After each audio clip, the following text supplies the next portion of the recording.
우리 114편의 말씀을 우리 함께 봉독하도록 하겠습니다. 시작. 이스라엘이 애굽에서 나오며 야곱의 집안이 언어가 다른 민족에게서 나올 때에 유다는 여호와의 성소가 되고 이스라엘은 그의 영토가 되었도다. 바다가 보고 도망하며 유다는 물러갔으니 산들은 순양들같이 뛰놀며 작은 산들은 어린 양같이 뛰었도다. 바다야 내가 도망함은 어찌함이며 유다나 내가 물러감은 어찌함인가. 너희 산들아 순양들같이 뛰놀며 작은 산들아 어린 양들같이 뛰놀면 어찌함인가. 땅이여 너는 주 앞 곧 야곱의 하나님 앞에서 떨지어다. 그가 반석을 쳐서 못물이 되게 하시며 차들로 샘물이 되게 하셨도다. 아멘. 아멘. 오늘의 시편 114편은 제일 할렐 시편 중에 두 번째에 속하는 것이고요. 어제 우리가 함께 나눴던 시편 113편과 함께 6월절 식사 전에 불렀던 것으로 보고 있습니다.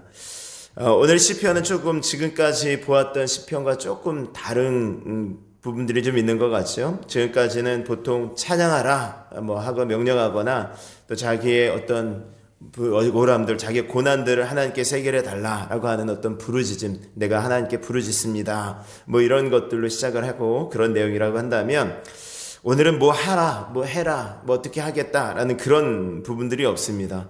그냥 1절부터 마지막 절 말씀까지 하나님께서 하셨던 일들, 하나님께서 이스라엘 백성들에게 행하셨던 그 기적들을 그냥 약간 시처럼 함축적으로 이렇게 의인화시키고 이렇게 표현을 하고 있습니다. 어떻게 보면 그냥 담담하게 생동감 있게 하나님께서 하신 일들을 전하고 있는데요. 우리가 살아가다 보면 누군가에게 이렇게 권면을 하거나 무언가를 좀 충고를 할 때도 있죠. 어떤 일을 독려하고 어떤 일을 강조할 때가 있습니다. 그런데 때때로 무언가 하려고 하지 않았지만 오늘 말씀처럼 그저 하나님께서 행하셨던 일들, 하나님께서 나에게 베푸셨던 일들을 쭉 이야기하다 보면 그 마음이 열려지고 내가 어떻게 뭐 하라고 하지도 않았는데 그가 하나님의 은혜를 덧입고 그렇게 하고 있는 모습들을 볼 수 있습니다. 오늘 말씀은 6월절 식사 전에 불렀던 말씀이라고 했죠. 그러니까 6월절은 어떤 절기입니까? 이스라엘 백성들을 하나님께서 애굽에서 건져내신 그런 절기였죠. 그러니까 그 절기 속에 하나님께서 이 말씀을 부르게 하시고 기억하게 하시는 것입니다. 자, 오늘 1절, 2절 말씀 한번 보겠습니다. 이스라엘의 애굽에서 나오며 야곱의 집안이 언어가 다른 민족에게서 나올 때에 유다는 여호와의 성소가 되고 이스라엘은 그의 영토가 되었도다. 아멘. 이스라엘의 애굽에서 나오며 야곱의 집안이 언어가 다른 민족에게서 나올 때에 이스라엘이 이 야곱의 집안이죠. 결국은요. 야곱의 다른 이름이 이스라엘이고 그 야곱이 이제 기근을 피해서 가나안 땅에 있는 기근을 피해서 요셉이 먼저 애굽으로 들어가 있었고 그래서 요셉의 인도로 요셉의 어떤 계획 가운데 요셉이 이제 불러서 야곱과 그의 모든 식구들 70명의 식구들이 다 애굽 땅 고센 지역에 들어가잖아요. 그래서 거기서 이제 어떻게 보면 이스라엘이라는 나라가 세워지는 것이죠. 애굽의 고센 땅에서 야곱의 후손으로 말미암아 야곱의 가족들이 그 집안이 이제 후손이 되어집니다. 그래서 나올 때 보면은 장정만 60만 명, 그리고 여자와 노인까지 합치면 약 250만 명, 많게는 300만 명까지 보지 않습니까? 그 많은 사람들이 애굽에서 나온 것입니다. 근데 애굽에서 나올 때에 말씀해 보니까 언어가 다른 민족에게서 나왔다라고 말씀합니다. 언어가 다른 민족. 근데 이 이스라엘 백성들이 이 애굽 땅에서 이집트에서 430년 동안을 종살이를 합니다. 430년이면은 이 짧은 시간이 아니지 않습니까? 우리나라 사람들 미국에 가서 외국에 가서 보통 1세대, 2세대, 3세대 정도 지나면은 우리나라 말을 거의 잊어버리죠. 할 수 없습니다. 점점 세대가 흐르면 이제는 그냥 외국인에 가깝죠. 얼굴은 그냥 동양인, 우리 한국인이라고 비슷하다 할지라도 그 말 자체는 그냥 외국 사람이고 또 외국 사람 말 자체가 외국 사람인 것뿐만이 아니라 그 모든 삶의 패턴, 사고 방식, 그 문화가 다 외국 사람과 똑같이 되어지는 것이죠. 그러니까 언어라는 것은 단순히 말이 아니더라고요. 우리 아이들을 이렇게 가르치다 보면은 왜 영어를 배워야 돼요? 왜 언어를 배워야 돼요? 이렇게 묻는 아이들이 있어요. 어차피 지금 AI 시대이고 컴퓨터가 다 말하면은 다 이렇게 알아서 다 통역을 해주잖아요. 요새 또 기계가 발달해서 바로 그냥 말하면은 영어로 다 번역이 다 돼요. 어느 정도. 그러니까 정확하게는 아닐지라도 그 의사소통이 가능할 정도는 다 되게 통역을 다 해주더라고요. 물론 이제 뭐 정확한 어떤 그런 의미는 아니지만 아직까지는 좀 더 발달을 해야 되겠지만, 근데 머지않아서 정말 우리가 우리나라 말로 말하면 외국 사람들이 영어로 알아듣게 되어지는 그런 시대가 이제 곧 오는 것입니다. 이제 머지않아 정말 몇 년 안에 아마 그런 일들이 벌어지겠죠. 그러니까 아이들이 그것들을 보고 왜 우리가 그 영어를 배워야 되죠? 이렇게 힘들게 영어를 배워야 되고 왜 다른 나라 말을 배워야 되죠? 이렇게 이야기를 하는 친구들이 있었어요. 그래서 제가 그 아이들에게 그런 말을 했습니다.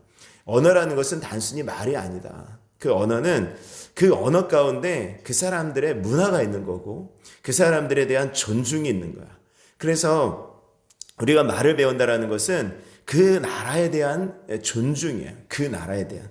우리가 어떤 만약에 뭐 다른 나라에 잠깐이라도 해외여행을 간다고 생각해 보십시오. 갈 때 그냥 아무런 말도 배우고 가지 않는 것과 그래도 어느 정도 기본적으로 아주 기초적인 말을 하고 가서 그 나라 사람에게 말해주는 것과는 차이가 있겠죠. 마치 외국 사람들이 우리나라에 와가지고 이 어눌한 발음으로 뭐 안녕하세요 이렇게 말하면은 우리나라 사람 그거 들으면서 그래도 기분 좋잖아요.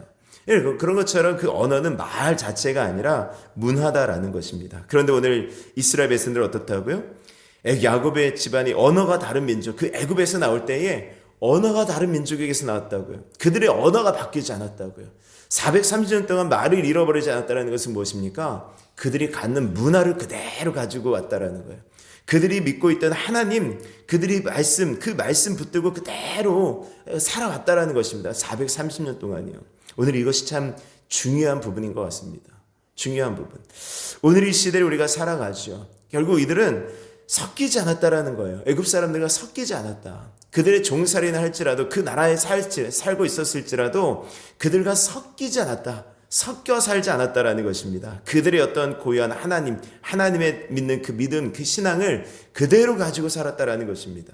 오늘 우리에게도 이런 것들이 좀 필요합니다. 이 세대 속에 참 많은 것들이 있죠. 그러니까 우리가 세상과 그리스도인들이 섞일 수 없는 것이 바로 섞이지 말아야 되는 것이 바로 이런 이유입니다. 그 속에 섞이지 않는 것이죠.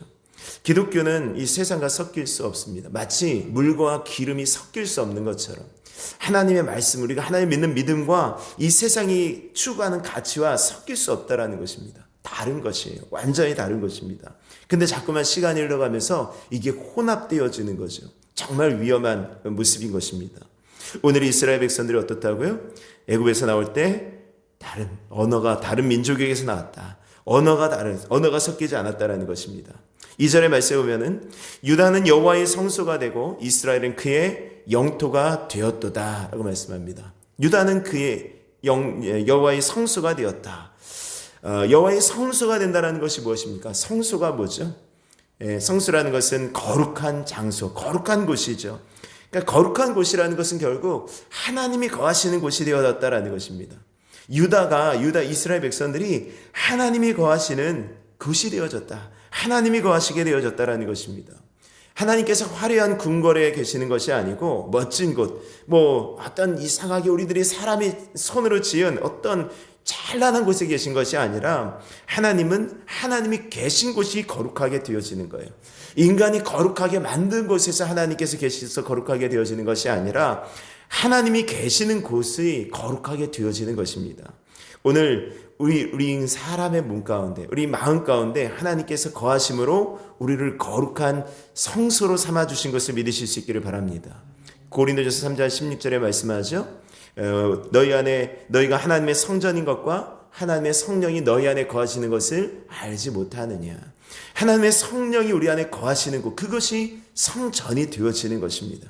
하나님 우리를 성전이라고 말씀하시죠. 성수라고 말씀하십니다. 왜요? 그곳에 하나님이 계시기 때문에 그래요.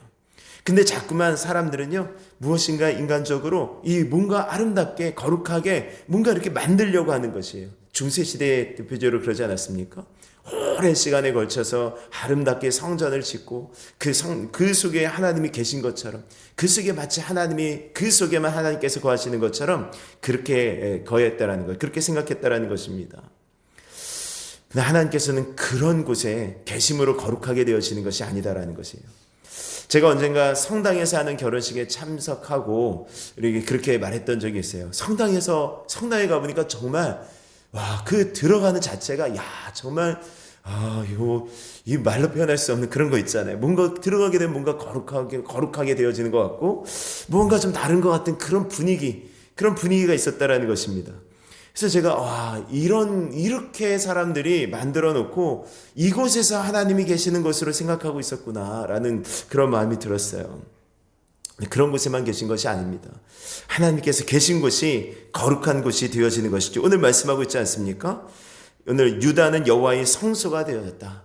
유다가 여호와의 성소가 되어질 수 있는 것이 뭐예요? 하나님께서 그곳에 계셨기 때문이죠.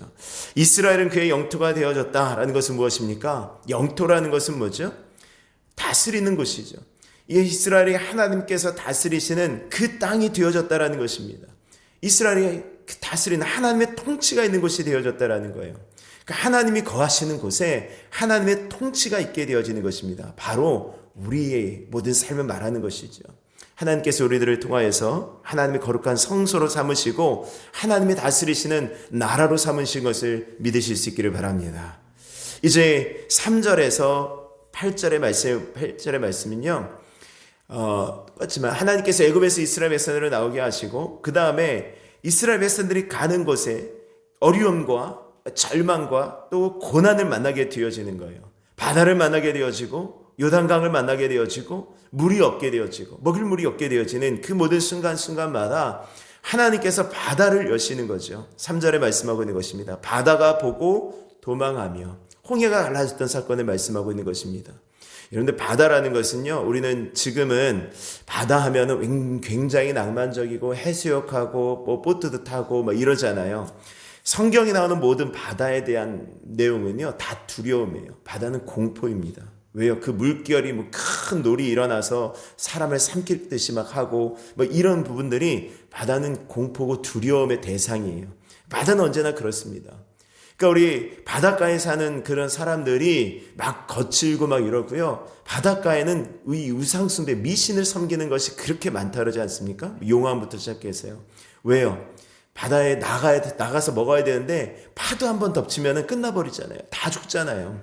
그러니까 바다는 두려움이에요. 근데 오늘 말씀은 바다가 보고 도망하였다라고 말씀합니다. 하나님께서 역사해 주심으로 바다가 도망하였다. 요단은 물러갔다라는 것은 무엇입니까? 이스라엘 백성들이 요단강 만났을 때 언약궤를 맨 제사장들의 발이 요단강에 닿자 요단강이 갈라졌던 그 사건을 말씀하고 있는 것이죠. 요단강은 물러갔고 그러니 4절에 말씀에 보면 산들은 순양들같이 뛰놀며 작은 산들은 어린 양들같이 뛰었도다. 이 말은 산들이 뛰었다라는 것은 그 산에 사는 백성들이 뛰었다라는 것입니다. 산에 사는 백성들, 하나님의 백성들이, 이스라엘 백성들이 뛰는 거예요. 순양들같이 뛰놀며 어린 양들같이 뛰었다. 기쁨으로 하나님을 찬양하는 모습을 나타내고 있는 것이죠. 5절에도 말씀합니다. 바다야 내가 도망하면 어찌함이며 요단아 내가 물러가면 어찌함인가. 6절 너희 산들아 순양들같이 뛰놀며 작은 산들아 어린 양들같이 뛰놀면 어찌함인가. 이거 어찌함인가는 뭐예요? 우리는 그렇게 뛰지 못하는데 저렇게 뛰는구나 라는 것입니다. 그 어린 양같이 뛰는 것입니다. 순양같이 뛰는 것입니다. 이제 7절에 말씀합니다. 땅이여 너는 주 앞 곧 야곱의 하나님 앞에서 떨지어다. 이 하나님, 여러분들 이 말씀을 이스라엘 백성들이 6월절마다 계속 밥 먹기 전에 이 말씀을 계속 읽고 찬양하는 것입니다. 해마다 이런 말씀들이 있고 또 굉장히 좀 짧잖아요. 그러니까 아마 이스라엘 백성들의 머릿속에 다 각인되어지고 아마 다 외웠던, 그냥 툭 치면 나올 수 있을 만큼 다 외웠던 시편이 아닐까 싶습니다. 이 시편이 쭉 이어지면서 이스라엘 백성들의 머릿속에 있을 때 하나님을 어떤 마음으로 바라볼 수 있을까요? 여러분들 계속해서 이 말씀이 마음 가운데 있고 이렇게 말씀이 우리 하나님은 바다를 물러가게 하시는 하나님이야. 우리 하나님은 요단 강물을 가르시는 하나님이야. 우리 하나님은 반석에서 샘을 솟게 하시는 정말 불가능을 가능케 하신 하나님이야. 이런 하나님이 이 마음 가운데 있을 때 이들이 하나님을 어떻게 섬길 수 있었을까요? 어떻게 섬겼을까요?